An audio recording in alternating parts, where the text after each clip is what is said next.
She was a car hop who wanted to be a country singer. He was the hustler who dreamed he was Billy the Kid. And the Dalton said, it made me a criminal. Bobbie Jo and the Outlaw, starring Marjoe Gortner and Lynda Carter. Lyle, make love to me tonight. For a while, they had something. And then... We're not talking about actors. We mean a real monster. I've brought her back. She'll live and I'll get her another body. I know they're going to catch me, but don't let anyone see me like that. Please, doctor, help me. Biologically speaking, it's of primary importance that man should want to mate. Hey, that's... You don't get all your kicks from surfing, do you? We want to be free to ride our machines without being hassled by the man. And we want to get loaded. You think you're going to make a slave of the world? I'll see you in hell first. The American International Podcast. Are you ready?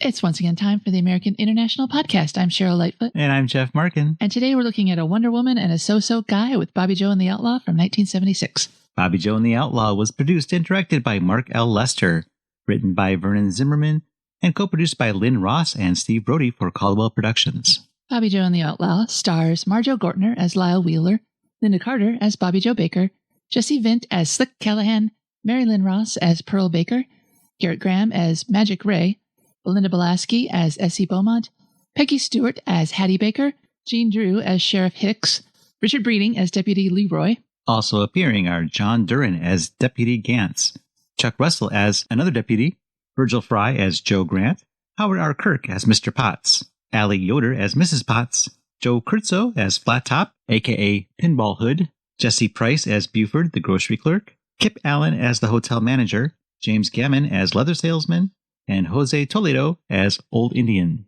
Bobbie Jo and the Outlaw opens in the desert. An announcer tells us that the quick draw contest is about to begin. Challenger Lyle Wheeler from New Mexico is taking on, I guess, the U.S. champion. I didn't write that down. A protracted walking towards each other in the center of the street scene ends when Lyle pulls out his pistol, seeing or hearing some cue that I sure didn't. And since he started first, he wins. The whole contest takes about half a second once it started, which, if I were in the audience, I would consider quite disappointing. After winning, Lyle looks smug as only Marjoe Gortner can. Next, we see Lyle at a garage having his car looked at. It seems it needs a new water pump. It'll cost $27.50 with no guarantees, and the mechanic will have to run into town to get the parts. But Lyle sees he has no other choice but to have it fixed. So the mechanic hops into his truck and heads towards town. While Lyle is waiting, another car pulls up. The driver comes out and tells Lyle to fill it up and check the fluids, etc., but Lyle doesn't work there. He tells the driver that the owner should be back any minute. Then the driver starts to brag about his speed wagon. It goes 150 miles an hour, and he can cover 18 western states every 12 days. Then he introduces himself. Turner is his name, and leather is his game.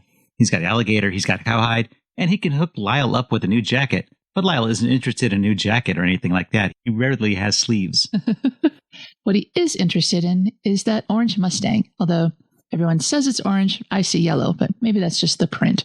Turner offers Lyle a chance to sit behind the wheel and rev the engine of his car, all the while telling Lyle that he should get one of these bad boys.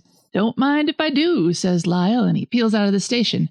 Turner rages incoherently as the credits roll, and he tries to catch up to his car on foot. Speeding along, Lyle drives past a speed trap, and the police car gives chase. Lyle ignores the siren and keeps going. The chase goes on for a while, and eventually Lyle goes off-road and comes back behind the police car. Then he continually bumps the police car and eventually runs the police car off the road and over a hill. The police car crashes but doesn't explode. Lyle pulls over to make sure he didn't kill the cop. He sees the officer climb out of his car, and Lyle smiles, kind of gives a wave, and goes back to his car. Makes him kind of look like a psychopath. Now we're in a drive-in restaurant, where pretty car hop Bobbie Jo serves burgers and fries to some cretins who lightly harass her after they get served. But she tells the harasser to henceforth beat his own meat. She seems to be used to this kind of situation, and it's all part of the job. Yeah, it's not cool, but any waitress is used to this situation, I'm sure. And then we see that Lyle is there. Bobbie Jo goes to commiserate with less pretty and rather short car hop Essie. Essie likes the cut of her harasser's jib, but Bobbie Jo is not impressed. Essie says that Bobbie Jo being so particular about guys is no way to land a husband, but Bobbie Jo's not interested in husbands. She wants to do more with her life, like travel or something. Essie thinks that she's dreaming, but Bobbie Jo says she'll know him when she sees him. Spoiler, she won't. They notice Lyle waiting to have his order taken, so Essie strolls over to wait on him. Lyle asks Essie why she has to do all the work around here. She's off work, Essie says, knowing who he's referring to. Of course she does. Lyle asks her name. Essie, she says. Her name's Essie? Asks Lyle, pointing at Essie's name tag. Then she gives in, Bobbie Jo. Now listen, can I take your order? Lyle asks Essie to send Bobbie Jo over there. She's off work, I said. Now what can I get you? Lyle orders a hamburger, fries, and a Coke, with ice in the glass. After Essie goes to take his order back, Lyle sees Bobbie Jo, now in her regular clothes of a tiny tank top and mom jeans, walking out of the restaurant. So rather than wait for his food, he immediately follows her in his car. Bobbie Jo walks past a musical instrument shop on her way and admires a guitar from outside. Lyle sees this. And then he also follows her all the way home and parks outside her house like a creep. At her home, Bobbie Jo's mother is sitting around. Bobbie Jo's mom is a Jesus freak and secret alcoholic, and we see her take a hit off a squeeze bottle full of hard liquor. When Bobbie Jo comes in, she says someone from the church stopped by and said that they all need saving. And Bobbie Jo's mother agrees with this. She's got a daughter who has left home, and Bobbie Jo stayed out all night the other night. Bobbie Jo denies being with any boy that night, but her mom is not done haranguing her. She wants Bobbie Jo to be good, and, well, you know what that means. Bobbie Jo is not swayed. Bobbie Jo goes into her room to change, and her mother follows her to continue the conversation. Bobbie Jo's mother, whose name is Hattie, says that she never would have acted like that when she was young, and she doesn't know what she would have done without the Lord. But Bobbie Jo says it looks like she gets more peace from booze than from Jesus. Hattie snarls at Bobbie Jo to take that back. It's getting hot in here, says Bobbie Jo, and says she's going outside for some air. Having changed from one tank top to another tank top, she marches outside and hops straight into the Mustang, waking a dozing Lyle. Let's go, she says. Lyle tries to be sensible. You don't even know me. But Bobbie Jo has thrown caution and reason out the window. They take off. Lyle says that Bobbie Jo reminds him of someone. It's not Wonder Woman. Lynda Ronstadt, asks Bobbie Jo. No, but Lyle asks if that's her idol. Maybe, says Bobbie Jo, and, well, if it is, she's got great taste. She asks Lyle who his idol is, and he says it's Billy the Kid. He didn't take shit from nobody. Then Lyle asks Bobbie Jo if she likes country music, and unfortunately for the viewing audience, she says yes. Bobbie Jo says country music means to her what this car means to Lyle, and Lyle's impressed with her probity. But Bobbie Jo says that at school she was told that she was deep, and now for the first time, but not the last time, we hear the song Those City Lights by Bobby Bear. Learn to love it. In a montage, Lyle and Bobbie Jo, who have both changed their clothes, so some time has passed. I believe that they actually went shopping when it was off screen, but I'll get into that later. Okay. They're walking through the desert and to kind of a fort. It's a big pile of bricks into some sort of a structure. That's the ruins of some kind of ancient building. Then they sit on a blanket among the ruins. Bobbie Jo starts to play the guitar, which I also believe they purchased on this shopping trip because she didn't have one before. That's right. Unless he surprised her with it. He bought it after she looked at it, and then while he was on his way to stalk her. I don't think he would have been able to follow her home if he had done that. That's true. Good reasoning. I think they bought new tops and they bought a guitar. I'm surprised they bought anything, though, because in the movie shows them stealing every single thing that they want. Well, maybe they stole it then. They wouldn't fit with the plot, though. Anyway, she's using this guitar and serenading Lyle, asking if he's as lonely as she is. Well, the song is Are You Lonely Like Me? And it's performed by Lynda Carter. She says she wrote it, but IMDb says otherwise. Her song ends, and Lyle tries to convince Bobbie that she could be a country and western star. But Bobbie Jo isn't having it. She didn't have voice lessons as a kid, and now it's too late. But Lyle insists that it's never too late. Bobbie Jo confesses that she used to pretend to be Minnie Pearl at the Grand Ole Opry when she was a kid. She'd even dressed up like her, and then she would sing in front of the mirror as if she were on stage. Lyle said he used to practice gunfighting the same way. He would duel himself in the mirror. Every draw was a tie. And then they repeat that Lynda Carter song only about 3 minutes after it had just ended, so they can have a sex scene. And now it's later, the next day, that same day, who knows. Lyle shows off his beer can shooting skills so Bobbie Jo doesn't have to look at his boiled lobster skin glowing in the sun. He's taken off his shirt so we can all enjoy that. He's shooting coarse cans off the hood of an old car, and Bobbie Jo is impressed with his talent, or at least she pretends she is. And then he compliments her figure, and she says that doesn't mean much, but he says that's what keeps him interested in teaching her how to shoot. Now he's going to let her have a shot. She misses, and Lyle comes behind her and helps her aim, and this time she hits a can. Then Those City Lights plays again, as Lyle and Bobbie return to the drive-in to pick up Essie after her shift. And then once again, we have no idea how much time has passed since they met. I think this is just one day. They each had the clothes that they had on their backs when they met. Right, Lyle just stole a car, so he didn't have anything with him. He had his blanket thing. That's it. And apparently he has a book. Oh, right. Where was that?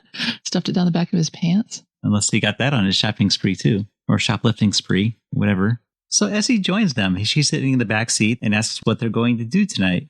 We, says Lyle. Where I come from, three's a crowd. Little hostile, Lyle. Essie finds Turner's leather sample book and asks about it. And Lyle pretends that he is in the business of selling tanned animal hides. And they buy it. Essie says she thought they were supposed to wear plastic to save the animals. Lyle tells her that's a bunch of horse shit. He asks her what she thinks she's sitting on. Vinyl, says Essie. No, that's 100% genuine cowhide. Then they go to a bar so Lyle can show off his pinball skills. Essie is elsewhere shooting pool, but Bobbie Jo is watching Lyle. She's cheering him on. And while Lyle is showing off his pinball prowess, another guy in the bar, sporting a mullet, sees Lyle playing the game and walks over there. He bumps into Bobbie Jo and the game, shutting it off. And then he challenges Lyle to a contest, even spotting him 10,000 points and offering 2-to-1 odds on the bet. Lyle says he doesn't know, the machine is kind of new to him. Lyle doesn't have any money, though, so the guy offers to spot him $20, which could mean 40 to Lyle. You're on, says Lyle. Essie and a small crowd come over to watch. The other guy, whose name appears to be Flat Top, goes first. He plays an admirable game and scores 54,700. Then Lyle is up. He does better and wins. But Flat Top isn't quick to pay. Flat Top asks for best 2 out of 3. Lyle tells him that he won fair and square, and his old lady doesn't like him gambling, so he'd better just pay up. Flat Top reluctantly pays, and Lyle reminds him of the offer to spot him the 20, so Flat Top pays that too. The three of them leave, only to be followed by Flat Top and his whole gang. They don't like cheaters, you see, and they're going to take it out on Lyle in the parking lot. Both women get in the car, and Lyle, with his back to the mob, works the antenna off his car. Lyle says that you got me all wrong. No, man, we got you dead right, growls one of the guys to his teeth. It's one of the best line reads in the whole movie. And the fight is on. Lyle uses the antenna to slash at and then choke the guy with the bad diction. And then hostage style, he drags that guy back over to the driver's side. He throws the guy and presumably the antenna aside and hops in the car and speeds off. Bobbie Jo asks Lyle why they were so upset. After all, Lyle beat them fair and square. Not exactly, admits Lyle. He pulls on a magnet and explains how he had it specially made to cheat at pinball. I didn't know he had it specially made. You said he did. Really? Yeah. Where do you get special made magnets? That's ridiculous. You might be the smartest person I've ever met, exclaims Bobbie Jo, to which Essie rolls her eyes. Essie rolls her eyes so far back she can see Texas. Essie gags, tired of being the third wheel in this weird romance, and asks to be taken home.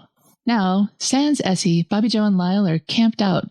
Over a fire, they appear to be cooking a tentacle. No, wait, it's a rabbit. Bobbie Jo admires Lyle's guns. He has a pistol and a rifle now. I guess he used it to kill the rabbit. And not a squid? Lyle tells Bobbie Jo he got it from his brother, who is a hunter. He doesn't shoot anything he won't eat. And his handgun is a Colt, like Billy the Kid's. Lyle says that he learned from the hunting accident that killed his dad to never lose his footing. Bobbie Jo asks if that's why he learned to shoot so well. Lyle says, no. What makes you say that?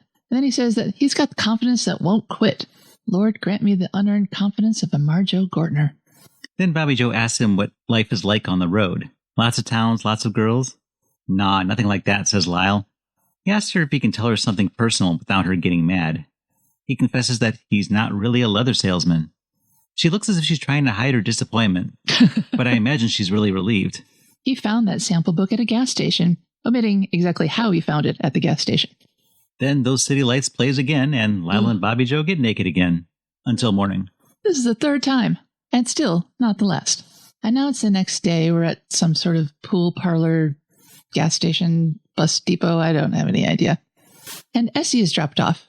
She joins Bobbie Jo and Lyle, and she's got a travel bag.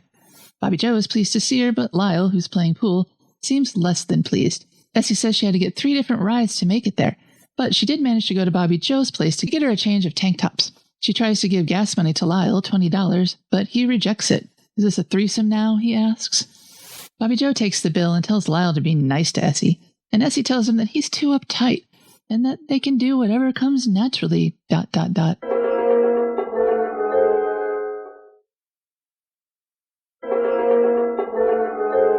In the next scene, Lyle, Bobbie Jo, and Essie have met up with a Native American.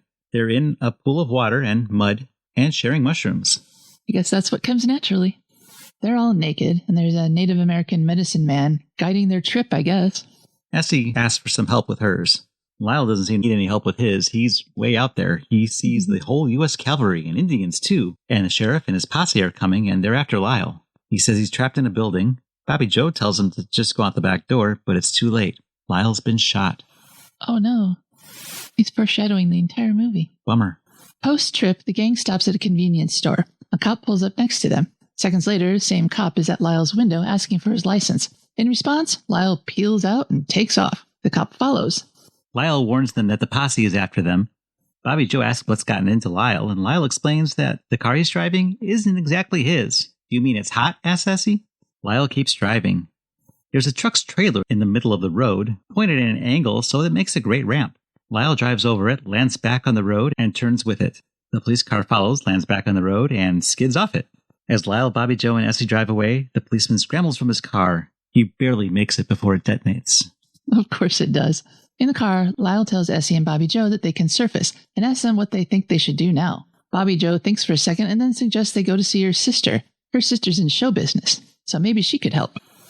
And her sister's show business happens to be a grimy strip club. There's 2 topless girls dancing, and Bobbie Jo, Lyle, and Essie are at the bar. Bobbie Jo's sister Pearl comes up and compliments her sister on growing up pretty. I guess they haven't seen each other in a while. Pearl's beau, Slick, joins them as well. Slick is able to figure out that they're here because they have no money. He asks Bobbie Jo if she wants a job, but Pearl says she wouldn't work in a place like this. So Slick gives Bobbie Jo $10 to get herself some feed, and they'll figure something out. Then Slick asks Lyle to drive him to the office so he could pick something up. Lyle says sure, and he and Slick take off. Before he goes, Bobbie Jo cautions Lyle to be careful, not for any particular reason. Everyone scoffs at her for caring, and Essie even says, loosen the leash. Pearl tells her sister that Slick may look dumb, but he's great in the sack. And he's a really good dancer, too. And he believes in her, and he has since they first met, which is also the first time they had sex. Then she asks if Bobbie Jo and Essie are in any trouble. Bobbie Jo assures her they're not. A lot of lying going on in this movie. Meanwhile, Lyle and Slick are off on that errand. Slick likes the Mustang. He takes a snort of something and offers some to Lyle, but Lyle turns it down. You ain't ever seen me high, have you? They just met 3 minutes ago, so no, they have not seen each other high. I'm funny as hell when I'm high, says Slick as he puts on a pair of novelty glasses. Well, that proves it. They've arrived at their destination, so Slick jumps out of the car.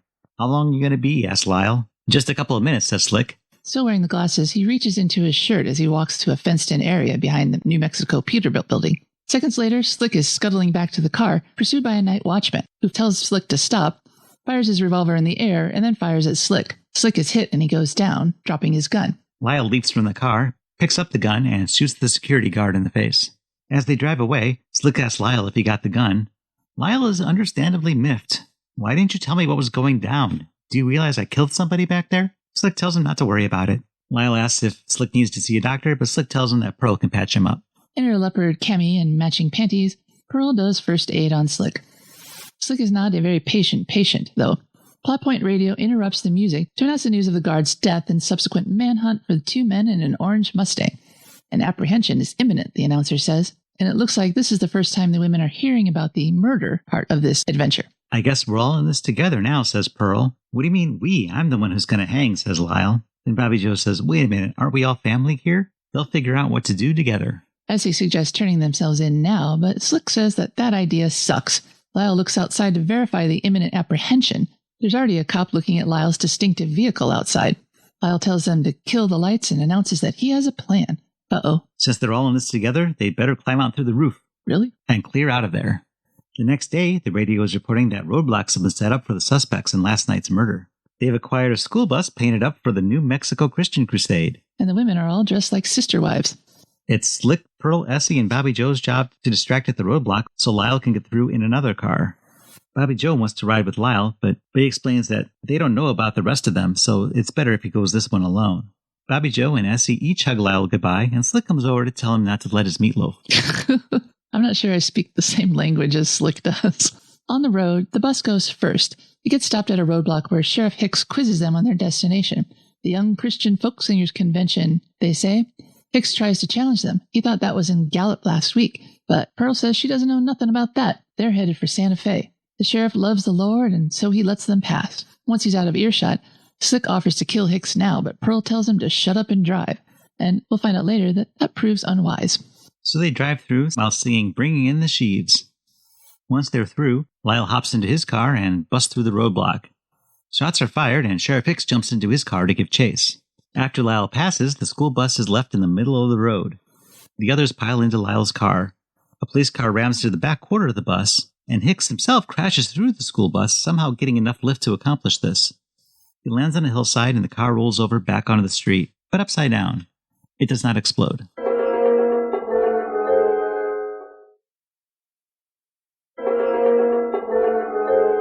And now we're back with the gang. They're at the stream where they did the mushrooms, or perhaps they're in a different stream. Essie is grateful for Lyle's driving skills, but Lyle just pushes her into the water. To Bobbie Jo, he confesses he thinks it would be better if the two of them were alone, but Bobbie Jo says that they'll just stay one step ahead of the cops. Lyle thinks, or tries to for a second, and then agrees that they can do that. Then he, wearing a diaper, jumps in the water for a swim. Meanwhile, Slick is working on the car. Pearl tells him that he's acting like a coward, doing everything Lyle tells him to.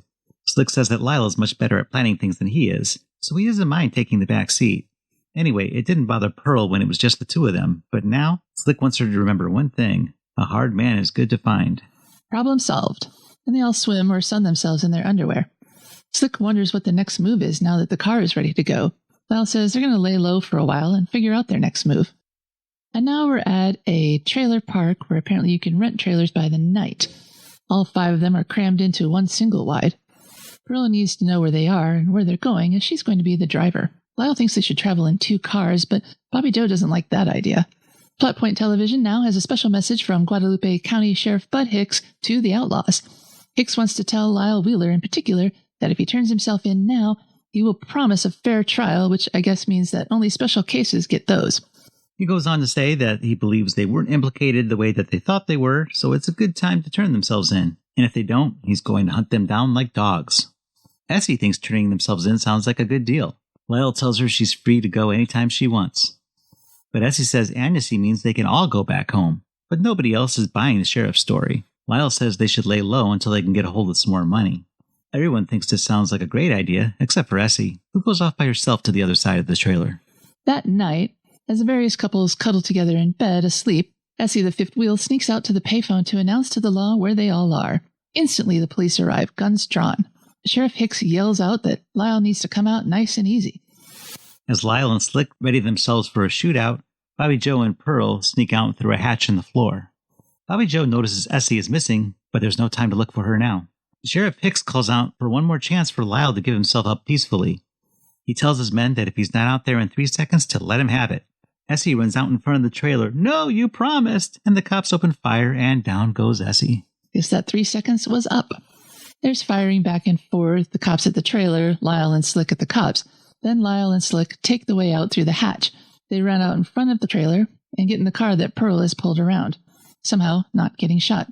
As he's getting in the car, Lyle scoops up Essie and they drive away. Then, for reasons I cannot explain, the entire trailer explodes. And then the cops realize that the outlaws have departed. After driving for a little while, the car pulls over. Lyle is still holding Essie, and Essie is crying, telling Lyle that he promised they'd be okay. She says she really thought that she was helping him. Lyle says it's okay, and Essie dies. "She's dead," says Slick. "No," says Bobbie Jo. "Yes," says Lyle. "No," says Bobbie Jo. But Lyle confirms that she is most sincerely dead, and says that he'll miss her. And then there's more driving. Once they stop, we see that they're burying Essie in an unmarked grave in the middle of nowhere, where no one who loved her will ever be able to find her body. Marjoe Gortner preaches graveside from the book of Billy the Kid, saying, "I wanted to get killed in one hell-firing minute of smoking action." And then he says that Essie had that spirit, and they all do. And he vows revenge on the sheriff that killed Essie. And to start that campaign of vengeance, they're going to rob a bank. This is met with gang-wide approval. I think Bobbie Jo even climaxes. Well, anyway, she goes, "Christ," in a very excited tone. Lyle says they're going to need a lot more firepower, and everyone is going to have to learn how to use these guns. Well, the women, anyway. And the next scene sees them practicing shooting some newly acquired automatic weapons on an abandoned house. We never see how they get those weapons because it's the next scene where they steal what they need. Pearl and Bobbie Jo are waiting in the car outside a gun shop. Bobbie Jo gets tired of waiting. It's taking too long. So she stupidly goes to stand in the center of the street outside the shop, just as Slick and Lyle are exiting, guns a-blazing. The gun shop owner chases after them and shoots at them.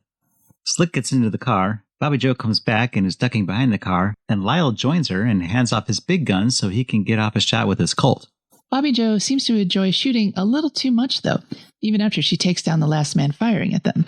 She shoots a few dozen more rounds for the sheer joy of it. Lyle has to haul her bodily back to the car. As they drive off, Lyle warns her to never do that again. Next time, he's not coming back for her. But Lyle, I made him dance, didn't I? Lyle looks concerned at how very into this she is. Now we're at an old farmhouse, and an even older couple are sitting in rocking chairs in front of this house. These are the Potts.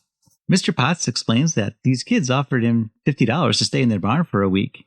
Mrs. Potts knows all this already. She lives there too. And they haven't been using the barn anyway, but she just doesn't like strangers. Well, then I guess it's good that they're leaving. The four of them come outside to say goodbye. Lyle says he's very grateful for their hospitality and he wants to give them $50, but he doesn't have it. The old folks look really disappointed at this, but promises Lyle he will mail it to them at some future time. He orders Bobbie Jo to get their address and tells them to watch for them on the TV tonight. Are you going to be on a game show? Asks Mr. Potts. No, we're going to be on the news, says Lyle. Bobbie Jo gets the address and compliments Mrs. Potts on her pie. And Mr. Potts says as they go, aren't those nice kids? They wouldn't hurt a fly. Next we see Bobbie Jo and Pearl are in a station wagon and Slick and Lyle are in a pickup truck. Lyle radios that they've reached checkpoint Charlie. Bobbie Jo radios back that they'll be in position in the next 2 minutes. The station wagon, containing the women, pulls up to the gentleman's bank. While Pearl waits in the car, Bobbie Jo goes in to case the joint by attempting to cash a check. The bank manager says that since she has an out-of-town check and she doesn't have an account with them, they can't help her. Bobbie Jo thanks them and goes back outside. Then the pickup truck comes around the corner and crashes into the bank. Slick stands up in the back of the truck and introduces himself, Lyle, and Bobbie Jo as the robbers today. Everyone has their hands up and an older woman seems to be having some trouble, so Lyle tells her not to worry about a thing and has Bobbie Jo get her a chair to sit in. I think they made the first drive-through bank here. Then Lyle ties a chain around the bank's safe, attaches the other end to the front of the truck. The bank manager reaches for something and Slick unloads his gun into him. They back out, dragging the safe with them. Bobbie Jo exits too, gun at the ready. Then they have to waste time disconnecting the chain safe from the front bumper and reconnecting it to the back. Then everyone jumps in their respective vehicles and they drive off, the safe sparking and bouncing as it's dragged behind the truck. And then we see Sheriff Hicks at the scene of the crime. He's really impressed at this amount of damage and tells Deputy Leroy to take a look at this, and then to call for backup. Now we see that Lyle, Bobbie Jo, Slick, and Pearl have taken refuge at Magic Ray's Dome. It's kind of a commune. Yeah, and again, they're leaving. We only ever see them when they're leaving a place. Magic Ray offers to let them stay, but they've got to keep moving. And they leave.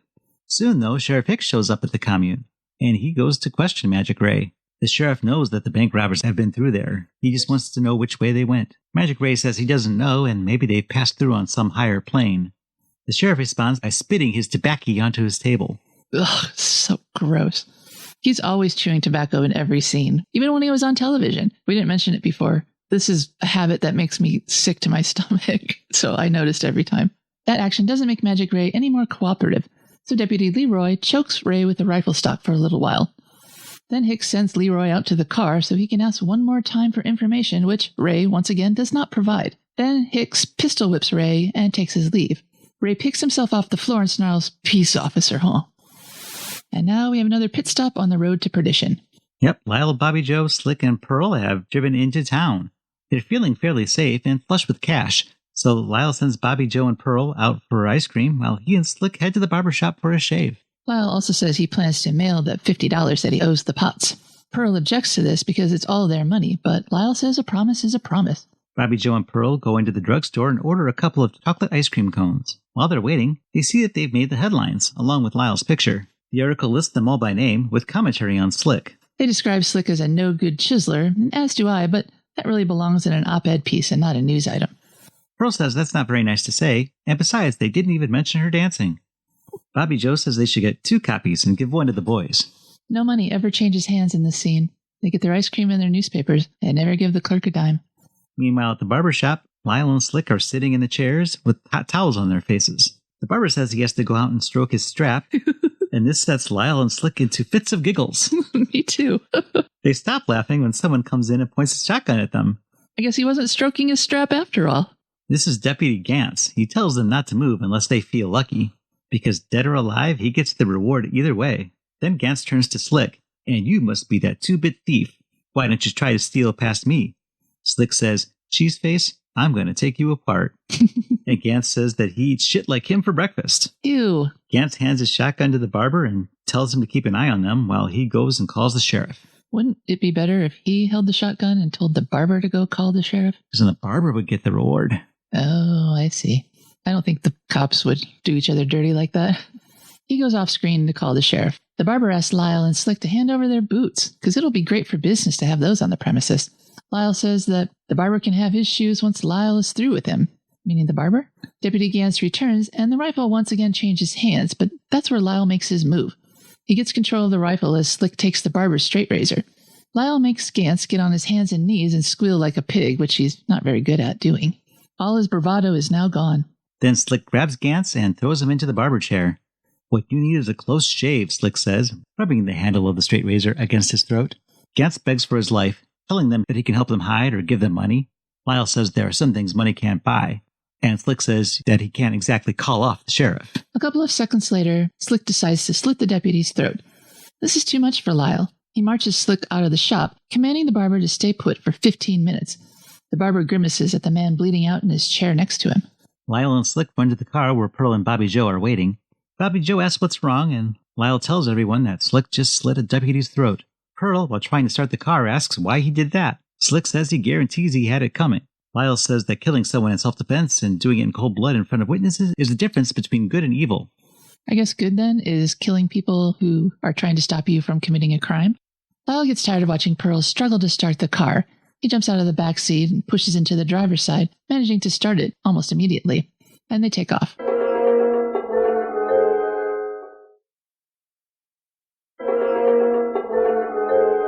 Sheriff Hicks has arrived in town, and he's questioning the barber since he's the only witness. The sheriff is waving his knife in the barber's face while blathering at him with a mouthful of chew. Ugh. The only thing the barber remembers is that Lyle promised to give him his boots when he's through with them. The sheriff says that's going to be sooner than he thinks, and he spits a ball of chaw onto the ground. Gross. On the road, everyone is content but Bobbie Jo. She's scared and she wants her mama. Slick says that's not going to happen. They got to keep moving. But Lyle promises she will see her mom. And in the next scene, she does. They're in a park, and Hattie tells Bobbie Jo that the sheriff gave her a number to call if Bobbie Jo shows up. Hattie gives the card to Bobbie Jo. Then she greets her other daughter a little less enthusiastically. Pearl is suspicious of her mama's motives. Hattie swears that the sheriff believes that they're innocent, and that he's so nice. But Pearl forces Hattie to admit that the sheriff promised her $50 to get Bobbie Jo to call them. Hattie says that she needs the money. Pearl is smug about being right, but Bobbie Jo says, "I know, Mama." And then she adds, "We have to go." Hattie sadly says goodbye to her baby, but not at all to Pearl. And as they go, she takes a hit off of her squeeze bottle. It's like she's drinking out of a bottle of eye drops. It's so weird. Just get a flask. Now it's night. The sheriff pulled up to a hotel advertising Quadruple X movies. Stream live to your room. Lyle is looking out the window and he sees his old friend the sheriff has tracked them down.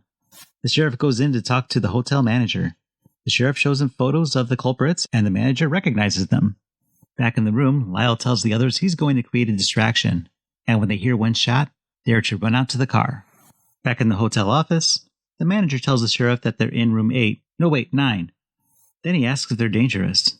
The sheriff just looks at him. "They're Lyle Wheeler's gang, you tell me." Lyle shimmies up a beam and gets himself on the roof.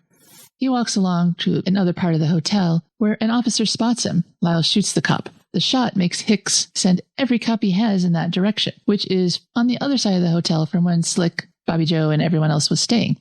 The three of them exit the hotel, and Lyle makes it back to where the car is parked, and he hops in with them, and they go.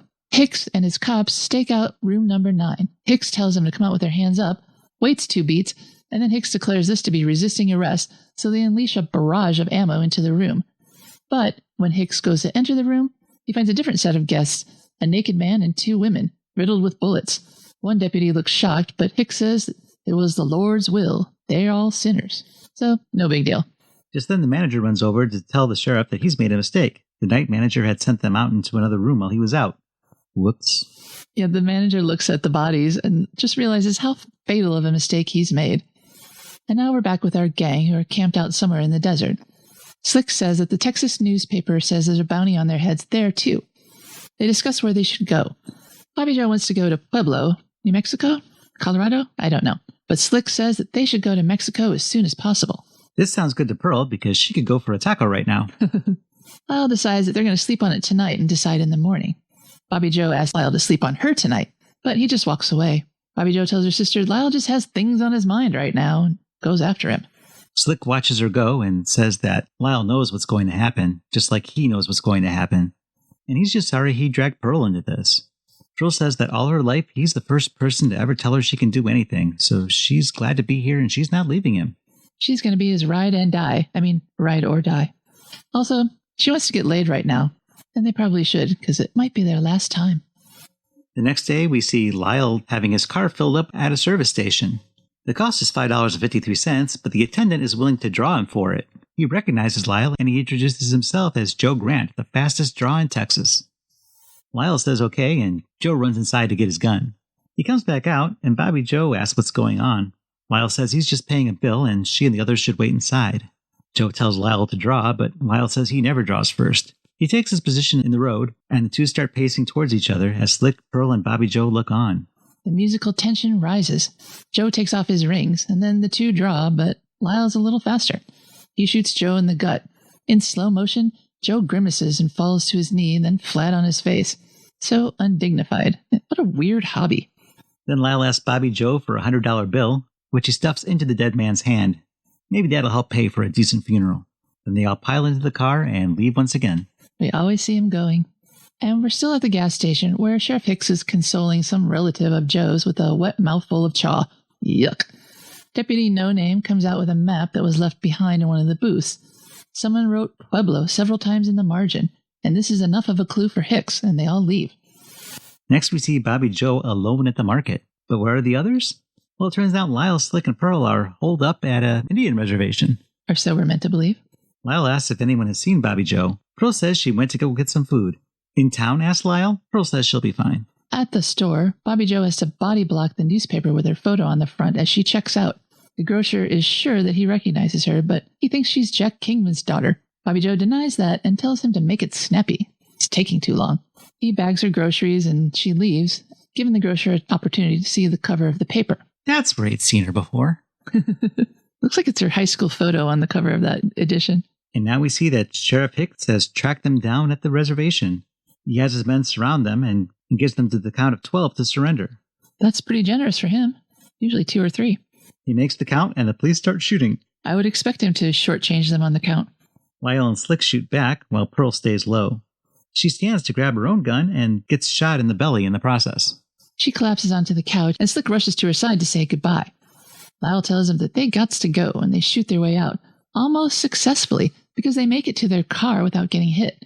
But when they open the door, Hicks is waiting for them on the front seat of the car. He's been at this long enough to know their MO by now, so he shoots them both. They keep getting in their car and driving away, so he knew where he needed to be. Exactly. And as he shoots them, the frame freezes, so we never see them fall. It is now daylight. Bobbie Jo has returned and is in custody. A blanket is thrown over Lyle and Slim's dead bodies. A deputy has found Lyle's book on Billy the Kid in his car. There's a page marked, and the sheriff reads from it. He reads this passage from the book of Billy as Bobbie Jo struggles against those holding her. The biggest fool in the world is he who thinks he can beat the law. Crime never pays and never will. Bobbie Jo calls Hicks a bastard, and then she calls him a bastard again and spits in his face. Hicks commands the cops to get her out of here. Then he posthumously and literally throws the book at Lyle as the credits roll. And for the 4th time, we hear Those City Lights by Bobby Bear. Ugh. And that's the end.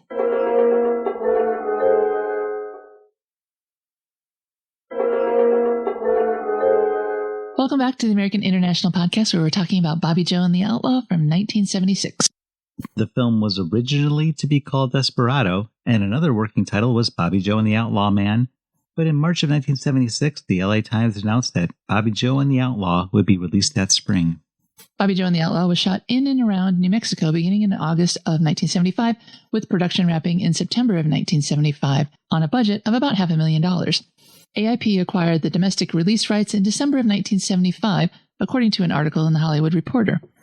The movie was based on the Billy the Kid story. In interviews, director Mark L. Lester said, "I did a lot of research on Billy the Kid, and I told the writer to follow the Billy the Kid story. I read about how he had lassoed a safe and tied it to his horse. So in our movie, the guy lassos the safe and ties it to his pickup truck and crashes through the bank. They travel the same route as Billy the Kid in the movie, and the character, I thought, should just think he's Billy the Kid." Sylvester Stallone was almost cast in the lead, but Lester's first choice for the role was child evangelist Marjoe Gortner, who bickered with Lester on his salary for the role. He's quoted as saying, "We were fighting over money with Marjoe, and I told him he had until 5 o'clock that evening to make his choice. At 4:59, he called and agreed to do the picture. So then I had to call and tell Sylvester Stallone that he didn't get the part." Sylvester Stallone is the Outlaw? Can you imagine? Bobbie Jo and the Outlaw marks the film debut of Miss USA 1972 Lynda Carter, premiering a month before she was seen on television as Wonder Woman, which itself only lasted for 3 seasons. The film's also the only one to feature Lynda Carter in a nude scene. I heard that later she disavowed this movie because of her newfound religion. Mary Lynn Ross, who played Pearl, also co-produced the movie under the name Lynn Ross. In an interview for the Blu-ray release, she said that she helped raise money for the production, and during the shoot, problem solved when circumstances called for that. The book from which Lyle is reading over Essie's grave is Bloodletters and Bad Men by J. Robert Nash, published in 1973. In December of 1976, Variety announced that Nash had filed a lawsuit against producer-director Mark L. Lester, Command Properties Incorporated, and AIP for copyright infringement, alleging that sections of his book were quoted in the movie without permission. Nash asked for $15 million in damages and attorney fees, as well as the cessation of foreign distribution and the withholding of all profits. The outcome of the situation is unknown to us at this time. Mark L. Lester said he was surprised to hear that he was being sued by Nash. He said, "It turns out I wasn't allowed to use the book in the movie. I had to pay the author for the rights to the Billy the Kid story. I thought it was public domain at the time." Bobbie Jo and the Outlaw was released in February of 1976. The film had its LA premiere in April of 1976 and opened in New York City that July. AIP recommended that theater owners hold a Marjoe and Lynda lookalike contest, giving prizes to the people who most resembled the distinctive-looking stars. They also suggested allowing anyone named Bobbie or Joe, no variations on the spelling, to get in to see the movie for free. Other suggestions include a pinball tournament, a display of Indian lore, and a water pistol drawing contest. Taglines for Bobbie Jo and the Outlaw include, "Bobbie Jo was a car hop. She wanted to be a country singer. He was a hustler who dreamed he was Billy the Kid. For a while they had something, and then... ... It started out as a joyride. It sure didn't end that way." That's true. Mark Lester called Bobbie Jo and the Outlaw very successful, which it was. It went on to make $5 million. Critics didn't love it, however, even if the general public did. Lou Cedrone in the Baltimore Evening Sun had harsh words for the movie after Marjoe Gortner canceled an appearance to promote the film in that city. I imagine his plans were changed because the producers of the film realized it was a lost cause. I walked out before the film was over, while the kids were planning to rob a bank. They were a desperately dull bunch, and I knew what was going to happen, so I spared myself the agony. R.J. Gardner of the Baltimore Sun apparently saw the whole movie, and he was not the first or last critic to call Bobbie Jo and the Outlaw a poor man's Bonnie and Clyde. But he did add for emphasis, a very poor man. He went on saying Gortner decided his real calling lay in the acting field. The film goes a long way towards challenging that decision. Of Belinda Balaski, Gardner said she, quote, "looks in this film as if she would rather read books than do almost anything else. Would that she had." Stanley Eichelbaum of the San Francisco Examiner's Review was headlined, "He got out of evangelism for this?" and called Bobbie Jo and the Outlaw a paltry and tedious abomination ripped off from every popular hit glorifying the outlaw. Marjoe takes his one-dimensional role in stride and appears to enjoy every minute of this tacky celebration of carnage. Vincent Canby of the New York Times saw Bobbie Jo and the Outlaw as a second feature after They Came From Within, also known as Shivers. Of the second half of the bill, he said, "Bobbie Jo and the Outlaw is another terrible film about young people on a crime spree in Texas and environs. This one stars Marjoe Gortner, the former child evangelist who is now too weathered to play a young person with much pictorial conviction." Michael Walsh in the Vancouver Province said in his review, "Director Mark L. Lester can't wait to get the blood flowing, and Vernon Zimmerman's telegraphic script makes a perfunctory stab at social significance." While he praised Lynda Carter for her role in the new original Wonder Woman, saying she has arrived, he said Bobbie Jo and the Outlaw is pretty much a dead letter. Drive-in double feature fare, a bit of mindless exploitation for the backseat crowd. Box Office Magazine's review said Bobbie Jo and the Outlaw was a, quote, weak spin-off of the Bonnie and Clyde theme, and that there's no socially redeeming value to the film. It is strictly an exploitation item for the quick playoff market. The screenplay is poorly conceived and pointless. In Mark L. Lester's 1982 film, Class of 1984, there's a scene where the character of Stegman, the evil teenager in Class of 1984, sits at home watching Lynda Carter bask in the aftermath of a machine gun orgy as Bobbie Jo plays on TV. Bobbie Jo and the Outlaw was released on DVD as part of MGM's archive collection in 2011 and on Blu-ray in December of 2015 from Scorpion Releasing.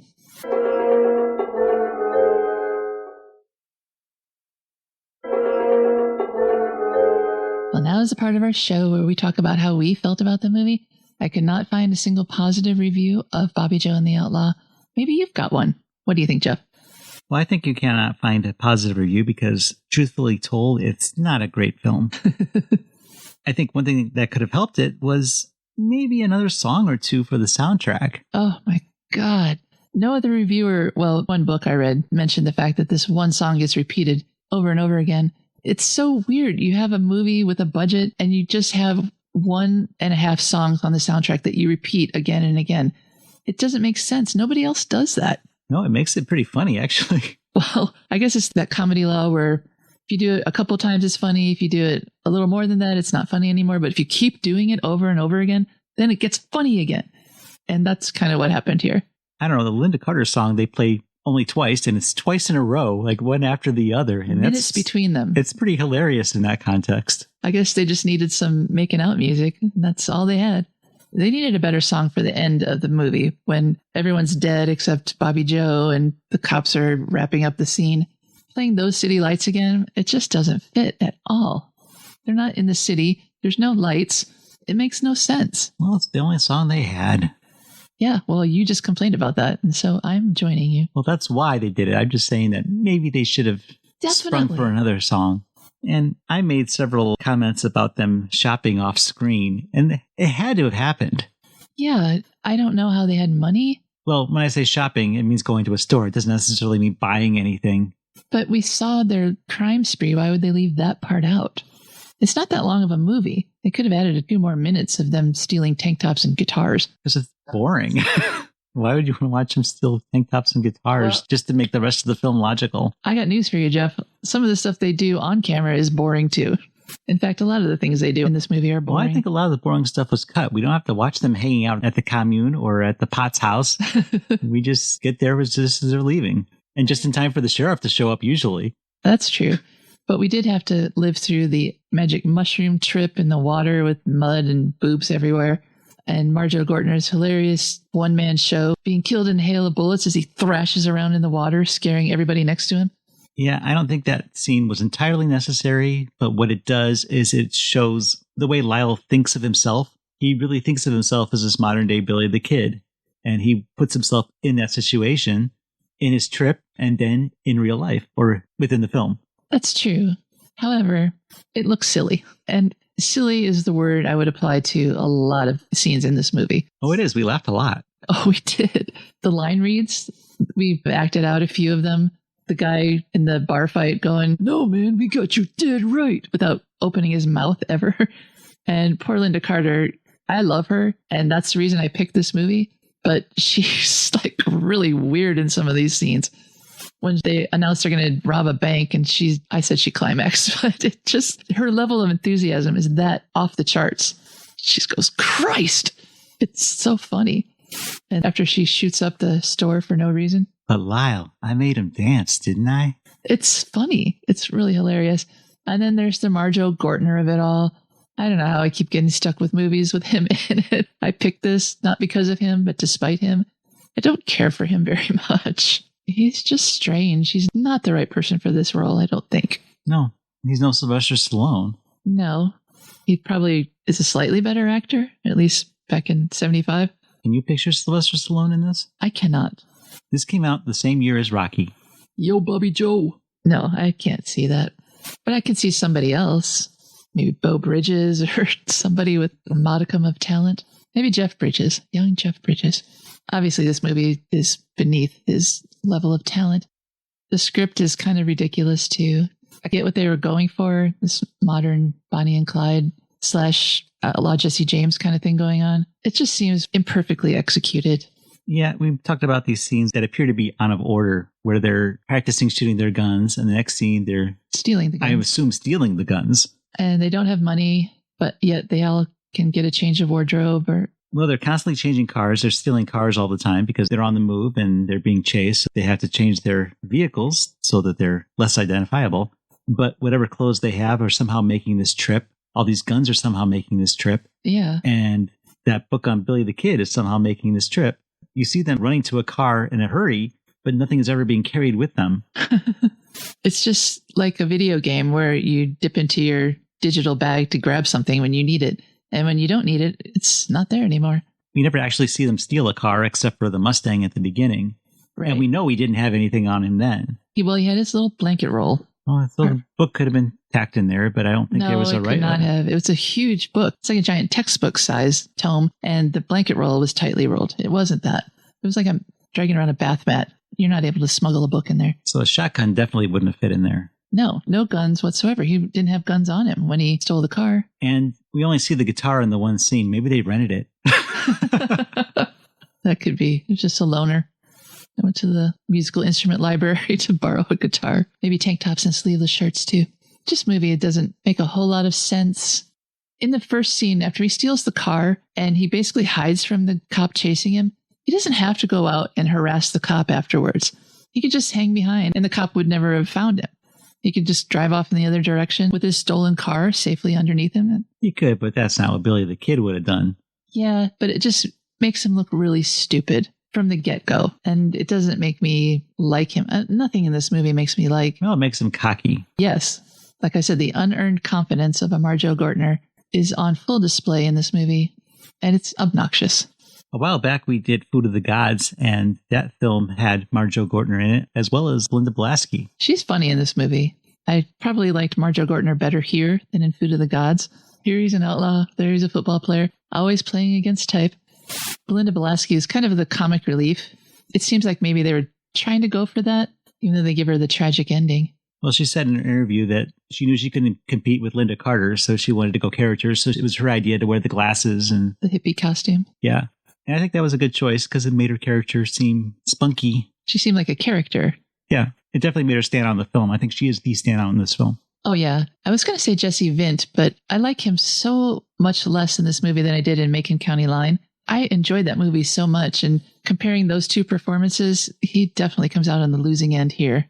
His performance here is just kind of weird. I guess he ad-libbed a lot of his lines, and the ones that didn't make sense. All strange. Don't let your meat loaf. Hard man is good to find. He calls the guy Cheesehead.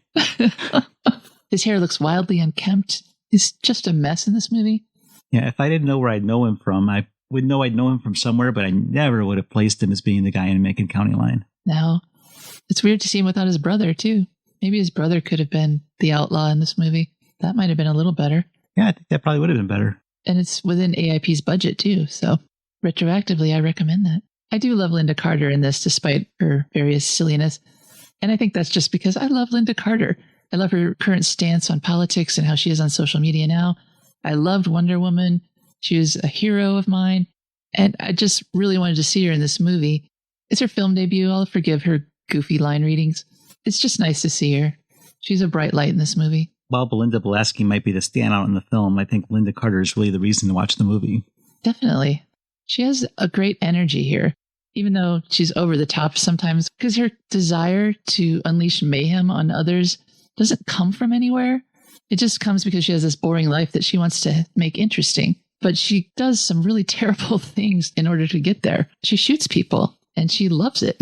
There's a line when they're buying ice cream and they're looking at the paper, and she's looking at the picture and she says, "He's so cute." And the way she says it, it sounds so real, but it doesn't sound like her character. So it's one of those other weird line readings in this film. Yeah, I didn't even notice that one. It does seem weird that she honed in on Lyle immediately, her character did anyway, and she had no qualms about jumping in the car with this curly-haired stranger.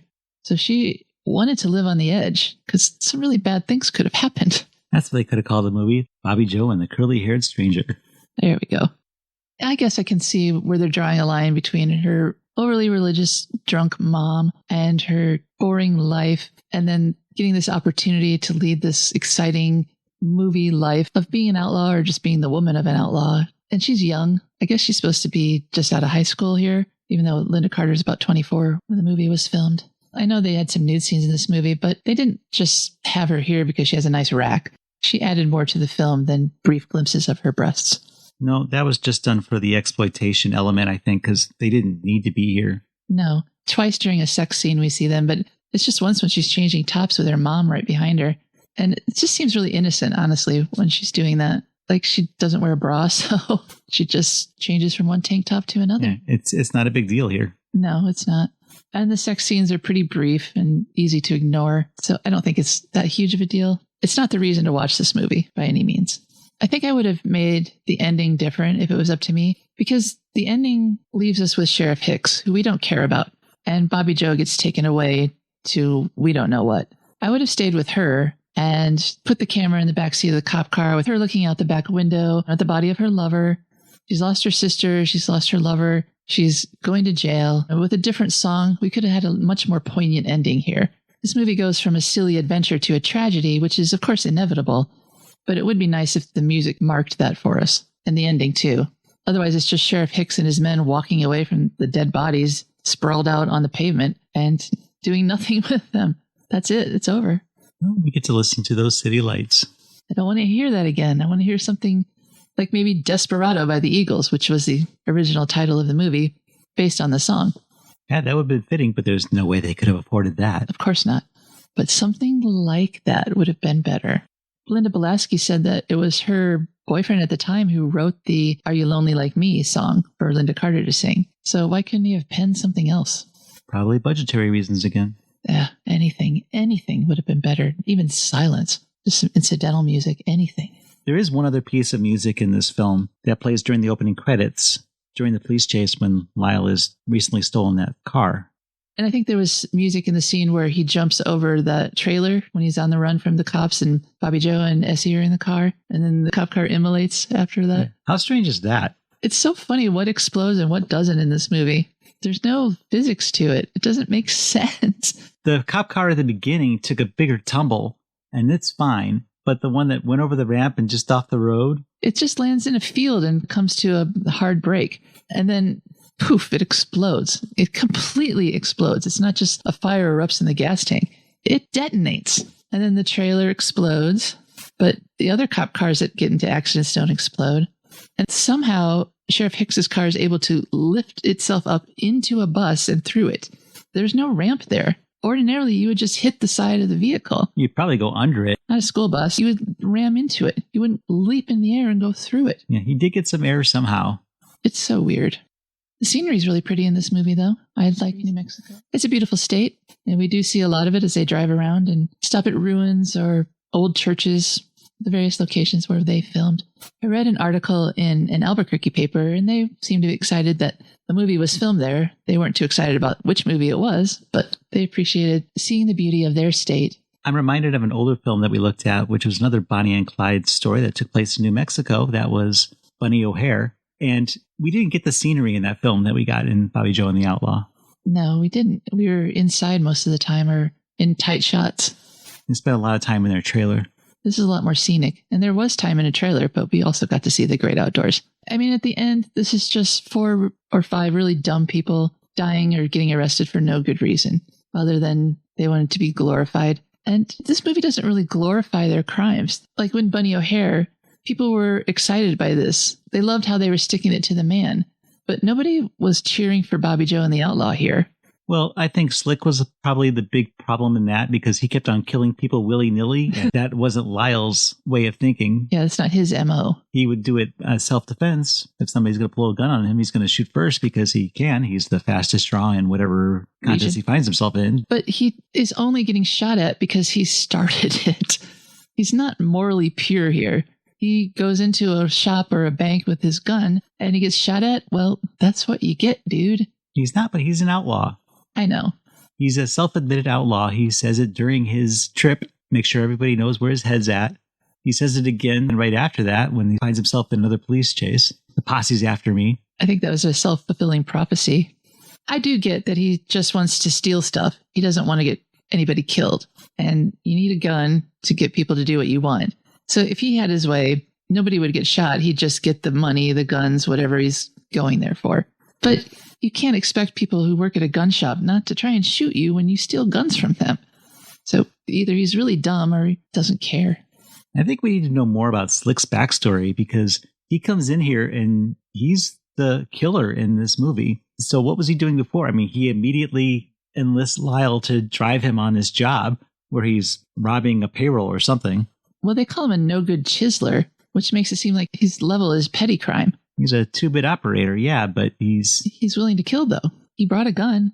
Well, he would have shot at the guard who ended up being killed by Lyle. Right, he kills that bank manager really easily, and he slits Deputy Gance's throat in the barber chair. And that's really bloodthirsty. He did not have to do that. There's nothing that Gance could have done to him. They could have just left. Yeah, so a lot of the trouble that Lyle finds himself in is because of the company he's keeping. He did ask Bobbie Jo, couldn't it just be the two of us? And she's like, oh, no.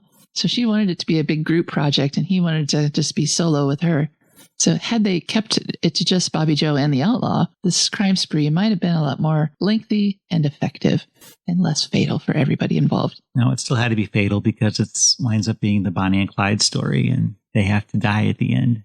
But Bobbie Jo didn't die. But she didn't. This is an exception to the trope. No, she'll be sent to a women's prison for 8 years, and then she'll get out and try to rebuild her life. Unless she's accused of being a squealer, in which case she might not make it 8 years. She's not in juvie, Jeff. I don't know if they behave that way in women's prison. Well, yeah, girls in prison coming up. So we'll see what that brings. Well, it's time to put a grade on this bad boy. Using our AIP scale, where A is awesome, I is intermediate, and P is pathetic, what would you give Bobbie Jo and the Outlaw? Well, I really wasn't sure where to place this. I was falling between A and I every time I watched this. And even going through it last night, the final time, I still wasn't sure where I was going to place this.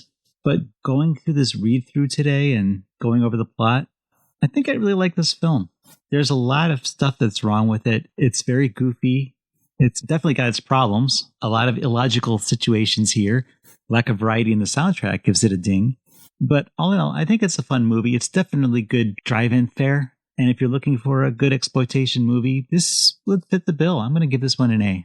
I kind of had a feeling you were going to fall on the A side of it. And I think I do too. Like I said, I chose this movie knowing what we would be in for with the Marjoe Gortner starring role and the subject matter, where it's about people who commit crimes. It can't turn out well. But what happens along the way, it's fun to watch. It's fun to watch their progression. A lot of times it's repetitive, but I think they change it up enough that you can keep interested. I definitely recommend that people watch this movie, and it's not hard to find, so you should have no trouble getting your hands on it. Lynda Carter is really good, and if you like Lynda Carter, you're going to like this movie. Marjoe Gortner, if you don't like him, you'll still like this movie. It's got enough going for it. You get to see him die at the end if you don't like it. So yeah, the silly freeze frame scene. He gets what's coming to him, and basically everybody does, except for poor Essie. She didn't deserve to go out like that. But yeah, I didn't mind watching this a second time in our slow progression through the plot. It helped me appreciate it more. And as always, I'm drawing a distinction between what constitutes a, in quotes, good movie with what constitutes a movie that I like. And no, it's not an award-winning kind of movie. It's exploitation, but it's exploitation in a good way. And you'll enjoy it if you watch it the same way I did. So yeah, giving it an A. Yeah, this film can definitely scratch an itch. Good way to put it. To find out more about Bobbie Jo and the Outlaw and other films we've reviewed on American International Podcast, please visit our website, AIPpod.com. There you can find trailers for the movies we watched, as well as other advertising materials such as posters, lobby cards, listen to radio spots and some TV spots, and listen to other episodes of the podcast. Again, that's AIPpod.com. And while you're there, if you want to leave a comment, feel free to do so. We'd love to hear from you. And now I think it's time for us to ride off into the sunset. For the American International Podcast, I'm Cheryl Lightfoot. And I'm Jeff Markin. And we'll meet you at the drive-in. Follow the American International Podcast on Instagram and Letterboxd at AIP_pod and on Facebook at facebook.com/American International Podcast. The American International Podcast is produced and edited by Jeff Markin. A man whose mind is distorted by hatred. And Cheryl Lightfoot. A girl hungry for too many things.